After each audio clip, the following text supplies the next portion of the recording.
ये बहुत ही ज़्यादा इम्पोर्टेंट है और इसमें नंबर उठाना एकदम आसान है, क्योंकि ये एक ही प्रैक्टिकम पे आप लोगों को 25 नंबर रहता है। तो आज वही प्रैक्टिकम मैं आप लोगों के साथ शेयर करने वाला हूँ, जो प्रैक्टिकम का नाम है micro teaching practicum through simultaneous mode, 5 lessons in 5 skills on a particular topic are to be delivered in front of peer group under the guidance of the subject teacher। इसमें क्या होता है कि इसमें 5 स्किल रहता है। उसमें वो 5 स्किल के ऊपर एक पर्टिकुलर टॉपिक लेके 5 लेसन्स बनाना पड़ता है, और उसको आपके पीयर ग्रुप या फिर मतलब जो दोस्त लोग होते हैं उनके सामने आपको प्रेजेंट करना पड़ता है, और पीछे आपका जो सब्जेक्ट टीचर है वो बैठे रहते हैं। तो इसमें 25 नंबर हैं। तो चलिए आज यही प्रैक्टिकम आप लोगों को समझा भी देंगे, आप लोगों के लिए रेडी भी कर देंगे। तो ये जो प्रैक्टिकम मैं शेयर कर रहा हूँ ये मैथमेटिक्स का है, पर अगर आप कोई से भी सब्जेक्ट में हो, आप अगर एक बार समझ जाएंगे तो आपको कोई दिक्कत नहीं आएगा। ठीक है, तो सबसे पहले देखिए इसमें टीचिंग स्किल रहता है, skill of introducing the lesson. 5 skill मैंने पहले ही बोल दिया।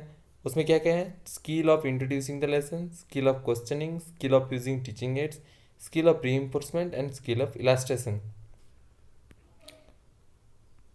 अब देखिए टॉपिक हम लोगों को पता चल गया है। अब क्या करना पड़ेगा? प्रैक्टिकम लिखने से पहले आपको एक कंटेंट पेज बनाना पड़ता है, ये तो सबको मालूम है। इसमें क्या रहता है कि यहाँ पे भी जो मेन कंपोनेंट रहता है वो सब दिया होता है कि कौन सा पेज नंबर में कौन सा टॉपिक आपका है। तो ये ऐसे ही कंटेंट पेज बना लेना। फिर देखिए आपका आता है इंट्रोडक्शन पोर्शन। यहाँ पे क्या होता है? माइक्रो टीचिंग ये सबके लिए सेम होता है। इंट्रोडक्शन पोर्शन यहाँ पे आपको क्या करना पड़ता है कि माइक्रो टीचिंग क्या है उसके बारे में लिखना पड़ता है। उसके बाद सिमुलेटेड टीचिंग क्या होता है वो लिखना पड़ता है। कैरेक्टरिस्टिक क्या है माइक्रो टीचिंग का वो लिखना पड़ता है। तो आप चाहें तो यहाँ से भी लिख सकते हैं। फिर लिखना पड़ता है कि माइक्रो टीचिंग साइकिल क्या होता है, उसमें क्या क्या करना पड़ता है, प्लानिंग करना पड़ता है, टीचिंग करना पड़ता है, फीडबैक देना पड़ता है, फिर री प्लानिंग करना पड़ता है, री टीचिंग करना पड़ता है, और री फीडबैक देना पड़ता है। तो ऐसे ही आप लोग लिख लीजिएगा। अब जो इंपॉर्टेंट स्किल है, skill 1, skill 2, skill 3, skill 4, skill 5, इसमें क्या क्या आता है? Skill of introducing the lesson आता है, स्किल ऑफ क्वेश्चनिंग आता है, skill of using teaching ads आता है, स्किल ऑफ री आता है, और स्किल ऑफ इलास्ट्रेशन आता है। यहाँ तक सबको क्लियर हो गया होगा। तो यहाँ तक सबका सेम है। उसके बाद हम एक एक स्किल करके उसमें थियोरेटिकल कॉन्सेप्ट लिखेंगे। सबसे पहले जो स्किल है, skill of introducing the lessons, उसका थियोरेटिकल कॉन्सेप्ट आ जाएगा, और उसमें 5 कंपोनेंट्स रहता है। क्या क्या? सिक्योरिंग अटेंशन रहता है, असेसिंग मोटिवेशनल लेवल रहता है, लिंकिंग विथ पास्ट एक्सपीरियंस रहता है, specify the points to be taken up for teaching रहता है, यूजिंग अप्रोप्रिएट डिवाइस रहता है। तो यहाँ तक तो सबके लिए सेम था। अब यहाँ पे जो आ रहे हैं skill of introducing the lessons, इसमें क्या करना पड़ता है? थियोरेटिकल पोर्शन सबके लिए सेम है। फिर यहाँ पे आके आपको क्लास चूज करना पड़ता है। अगर मान लीजिए आपका सब्जेक्ट मैथमेटिक्स है तो ये वाला भी लिख सकते हैं, दूसरा अगर करना चाहते हैं तो दूसरा भी ले सकते हैं। यहाँ पे अगर किसी का लाइफ साइंस है तो लाइफ साइंस का सब्जेक्ट लेगा। मेथड सब्जेक्ट के ऊपर डिपेंड करता है कि आप कौन सा वाला लेंगे। यहाँ पे देखिए ये मैथमेटिक्स का नोटबुक है, तो यहाँ पे मैथमेटिक्स, उसका अंदर देखो यूनिट लिखा हुआ है, वो कौन सा यूनिट से लिख ये माइक्रो टीचिंग प्रैक्टिकम किया है। तो कार्व्ड सरफेस एरिया ऑफ ए कोन, इसका ऊपर ये सब इस यूनिट, इस वाला यूनिट पे क्लास 9 का ये माइक्रो टीचिंग का खाता तैयार किया है। उसके अंदर सब यूनिट में क्या क्या आता है? Concept about curve surface area of cone, formula construction about curve surface area of cone. उसके बाद क्या होता है कि जो आपका टॉपिक लिया है ऐसे एक टेबल बनाना पड़ता है, उसमें टॉपिक लिखना पड़ता है, कंटेंट आउटलाइन लिखना पड़ता है, और कंपोनेंट जो बोले थे ना हम कि 5 कंपोनेंट रहता है, वही 5 कंपोनेंट। और उसके बाद प्रोसीड्यूर डिटेल्स में ये वो सारे कंपोनेंट आप कैसे बच्चों के सामने पढ़ा रहे हो उसका प्रोसीड्यूर डिटेल्स लिखना पड़ता है। ठीक है, अब देखिए यहाँ पे इन्होंने एक चार्ट मॉडल बनाया था, उसका एक मिनिएचर वर्जन यहाँ पे दिया है। तो जैसे कि ये आप देख रहे हैं हैप्पी बर्थडे लिख के जो टोपी आता है वो भी कोन के शेप में होता है, कैरेट भी कोन के शेप में होता है, आइसक्रीम भी कोन के शेप में होता है। तो इससे बच्चे अंदाज़ा लगा सकते हैं कि आज हम क्या पढ़ने वाले, कुछ इंटरेस्टिंग तरीके से ये करना पड़ता है। ठीक है, जो स्किल ऑफ इंट्रोडक्शन लेसन है वो थोड़ा इंटरेस्टिंग करना पड़ता है, तभी बच्चों को पसंद आएगा, बच्चे पूरे क्लास बाद में पूरे सुनेंगे। तो ये करना पड़ता है। तो ये 5 कंपोनेंट आप लिख लिए और क्या क्या प्रोसीड्यूर डिटेल्स है वो भी लिख लेना। उसके बाद आएंगे सेकेंड स्किल, जो कि है स्किल ऑफ क्वेश्चनिंग। इसमें भी थियोरिटिकल कॉन्सेप्ट आएगा, इसमें भी कंपोनेंट 5 है। तो ये 5 कंपोनेंट थियोरिटिकल पोर्शन, ये हूबहू लिख देना, इसमें कोई चेंजेस नहीं आएगा।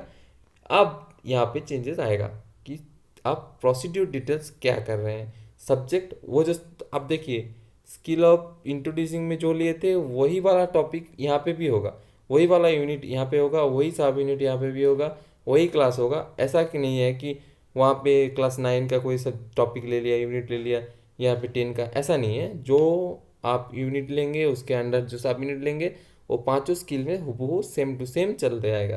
ठीक है, तो यहाँ पे देखो कर्व्ड सरफेस एरिया ऑफ ए कोन वही वाला टॉपिक है, कंटेंट आउटलाइन भी वही वाला है। कंपोनेंट में देखिए, कंपोनेंट में चेंजेस हुआ है। जो यहाँ पे क्वेश्चनिंग का कंपोनेंट है 5 कंपोनेंट वही देना पड़ेगा, और प्रोसीड्यूर डिटेल्स आप कैसे कैसे क्वेश्चनिंग करेंगे वो सब तो आपके हिसाब से लिखना पड़ेगा। ठीक है, आप ये 5 कंपोनेंट लिख लेना। उसके बाद ये एक ब्लैक बोर्ड वर्क है, एक ब्लैक बोर्ड दे सकते हैं। उसके बाद आएगा स्किल 3, जो कि है skill of using teaching ads. यहाँ पे भी थियोरेटिकल कॉन्सेप्ट रहेगा, थियोरेटिकल कॉन्सेप्ट यहाँ से लिख लेना। उसके बाद देखिए एसेंशियल कंपोनेंट जो है, यहाँ पे भी 5 एसेंशियल कंपोनेंट है, ये 5 कंपोनेंट लिख लेना। थियोरेटिकल पोर्शन वो लिख सकते हो, कोई दिक्कत नहीं है। उसके बाद आ जाएंगे यहाँ पे skill of using teaching ads. यहाँ पे भी देखिए वही टॉपिक, वही यूनिट, वही सब यूनिट, वही क्लास, सेम टू सेम। आप प्रोसीड्यूर डिटेल्स में यहाँ पे आपको लिखना पड़ेगा कि आप कैसे कैसे बच्चे को पढ़ाएंगे। ठीक है, जैसे कि देखो रिलेवेंट टॉपिक, रिलेवेंट टॉपिक में क्या लिखा है, training teacher should be used different objects related to cone, that is model, chart, birthday cap in a cone shape. तो ऐसे ही आपको लिखना पड़ेगा प्रोसीड्यूर डिटेल्स जो आप कैसे पढ़ाएंगे। उसके बाद देखिए ये यहाँ पे एक चार्ट है, कर्व्ड सरफेस एरिया ऑफ ए कोन। ये चार्ट आप बना सकते हैं बच्चे को समझाने के लिए। ऐसे ऐसे करके 5 कंपोनेंट यहाँ से भी हो गया। तो ये जो 5 कंपोनेंट है यहाँ, ये तो आपको समझ में आ गया। अब हम आ जाएंगे स्किल 4, जो कि है स्किल ऑफ रीइंफोर्समेंट। यहाँ पे भी देखिए सबसे पहले थियोरेटिकल कॉन्सेप्ट आएगा, उसके बाद इसका एसेंशियल कंपोनेंट जो भी होता है वो सब आएगा। तो यहाँ पे भी 5 कंपोनेंट है, 5 कंपोनेंट का थियोरेटिकल कॉन्सेप्ट लिख लेना। उसके बाद आएगा स्किल ऑफ रीइंफोर्समेंट का, जो आपका टॉपिक यानी कि आपका यूनिट सब यूनिट नहीं है वो यहाँ पे देना पड़ेगा। अब देखिए प्रोसीड्यूर डिटेल्स में आपको देना पड़ेगा कि पॉजिटिव रीइंफोर्समेंट में आप क्या क्या दिए स्टूडेंट को, ये सब कुछ लिखना पड़ता है।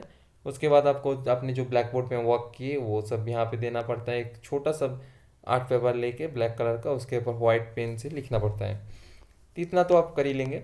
उसके बाद देखिए इनका जो 5 कंपोनेंट है वो 5 कंपोनेंट हम यहाँ से लिख लिए हैं, और उसके बाद वो उसका जो प्रोसीड्यूर डिटेल्स होता है वो आप लिख लेंगे। उसके बाद आएगा स्किल नंबर 5।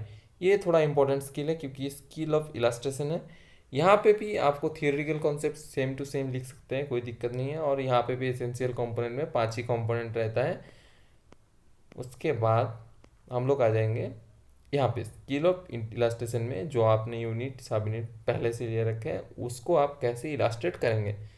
अब देखिए टॉपिक, कंटेंट आउटलाइन, कंपोनेंट्स, ये सब कुछ लिखा हो गया। अब प्रोसीड्यूर डिटेल्स में आता है कि टीचर क्या करेगा, find the curve surface of right circular cone whose slant height is 10 centimetre and base radius is 7 centimetre.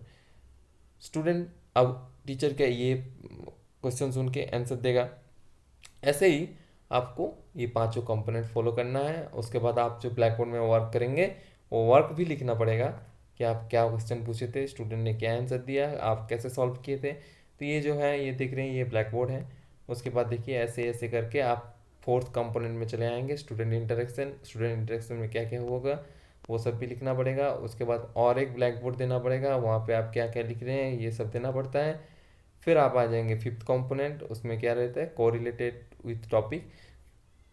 फिर उसके अंडर में आपको प्रोसीड्यूर लिखना पड़ेगा, और एट द एंड आपको एक कंक्लूजन देना पड़ेगा, माइक्रो टीचिंग के बारे में होगा।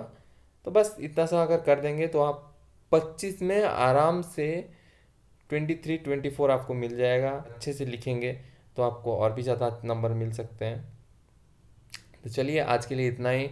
ऐसी वीडियो पाने के लिए आप हमारे चैनल को लाइक करें, सब्सक्राइब करें और जुड़े रहिए, क्योंकि आने वाले सेमेस्टर में भी आपका जितना भी सारा प्रैक्टिकम होगा वो सब कुछ हमारे इस चैनल में दिया हुआ है, तो वहाँ से आप हेल्प ले सकते हैं।